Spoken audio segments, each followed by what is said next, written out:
ఎవ్వరు నన్ను పట్టించుకోకపోతున్నా, నాన్న వాళ్ళు నాకు లేకపోయినా, అయిన వాళ్ళందరూ నన్ను తృణీకరించిన, లోకమంతా నన్ను నిందిస్తున్నా, లోకమంతా నన్ను హింసిస్తున్నా, ప్రభువా నా పక్షాన ఎవడు నిలవకపోయినా ఒంటరిగా నీ కోసం పోరాడుతూ విశ్వాసమందు భాగ్యవంతుడిగా చచ్చిపోతాను తప్ప చచ్చేంత వరకు ఒక్క మాట కూడా నోట్లోంచి నిన్ను నిందించి చావను తండ్రి. అది ఆనాటి లాజరు విశ్వాసం, యోబు విశ్వాసం, ఈనాటి మన విశ్వాసం.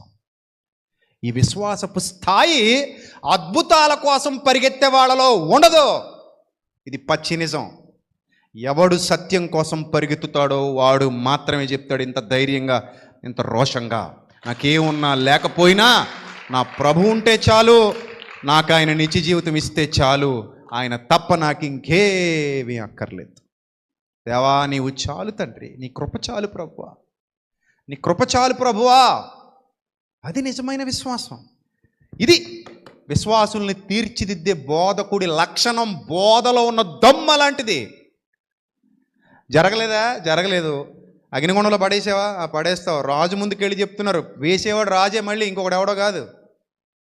వేసేవాడి ముందుకెళ్ళి చెప్తున్నారు ధైర్యంగా. ఏం గట్స్ అండి బాబు, ఏం గుండె ధైర్యం వాళ్ళకి. వేస్తావా అగ్నిగుండంలో? వేసుకో, నీ ఇష్టం, నీ ఓపిక. అరే ఇంకా పెంచండి 7 అంతలు పెంచండి. గుండాన్ని ఎంత పెంచండి? 7 అంతలు పెంచండి. వేసినోళ్ళు కాలిపోయారట. అయ్యి బాబు ఎలా పెంచారు చూడండి. అది విసరడానికి వెళ్ళినోళ్ళు ఆ మనుషుల్ని కాళ్ళు చేతులు కట్టేసి విసరడానికి వెళ్ళినోళ్ళు కాలిపోయి ఉంటారు.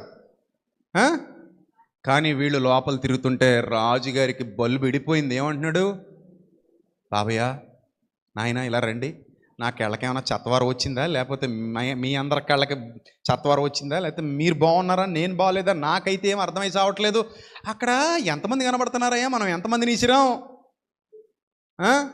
3 ఇసిరాం స్వామి. కానీ అక్కడ ఎవరో 4 ఆయన పకోడీలు తింటూ తిరుగుతున్నాడు బాబు, బఠానీలు తింటున్నాం. అంత చక్కగా మార్నింగ్ వాక్ వచ్చినట్టు అగ్నిగుండంలో తిరుగుతున్నాడు బాబయ్య. ఎవడ బాబయ్య ఆయన వెంట వీళ్ళు కూడా ఏదో మార్నింగ్ వాక్కి వెళ్ళినట్టు బీచ్ ఒడ్డున చల్లగాలి ఆస్వాదిస్తూ నడుస్తున్నట్టు వేసినోళ్లే కాలిపోయారు కదా, బూడిదైపోయారు, చూసాం కదా. వీళ్ళు ఏంటి బాబయ్య అగ్నిగుండంలో అలా తిరుగుతున్నారంటే అది దేవుని శక్తి. వీళ్ళ విశ్వాసం ఎంత గొప్పదో చూడండి. చేస్తే చేయి ప్రభువా, చేయకపోయినా మాకేం పర్లేదు ప్రభువా, నువ్వేం బాధపడక తండ్రి నిన్ను ఇబ్బంది పెట్టం ప్రభువా, మమ్మల్ని అలా తీసుకెళ్ళిపోతావా, వచ్చేస్తాం ప్రభువా నీ దగ్గరికి, ఎప్పుడెప్పుడు వచ్చేద్దామా అని ఉంది ప్రభువా. మాకు కూడా ఇక్కడ ఎక్కువ ఉండడానికి ఇష్టపడట్లేదు, మేము చిరాకు ఉంది ప్రభువా. ఈ లోకం పరలోకంతో పోల్చుకుంటే ఈ లోకం పెద్ద గొప్పదేమీ కాదు తండ్రి. అందుకే పాటలో ఈ లోకము కాదు శాశ్వతము, పరలోకమే నాకు ఆశ్రయము. ఎంత మంచి పాట అది. నా యేసుని ఆగమనము, మేఘాల పైన పయనము, ఏనాడో ఆ సుదినము వేచి ఉన్నది నా హృదయము. ఈ లోకము కాదు శాశ్వతము, పరలోకమే నాకు ఆశ్రయము. వేదనైనా శోధనైనా శోకమైనా, నా పాట నేనే మర్చిపోయాను. బాధలైనా క్రైస్తవుడనే పేరు కొరకే పొందుకోనా, కళ్ళ ముందు ఎన్ని ఉన్నా పట్టిన నూలాగుతున్నా, పైన ఉన్న వాటి కొరకే వదులుకోనా. నా కంట నీరు తుడిచే కన్న తండ్రి ప్రేమ కొరకు రేయి పగలు ఆశపడుతూ సాగుతుంది నా పరుగు.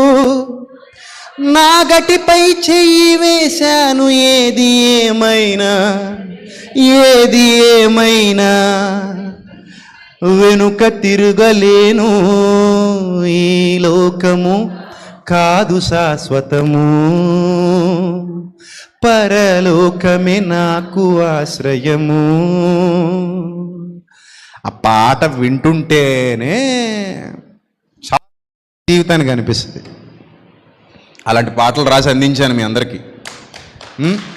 పరిశుద్ధాత్మ సహాయంతో వ్రాయబడినటువంటి పాటలు వింటున్నప్పుడు మనకు కలిగేటువంటి శక్తి అలా ఉంటుంది.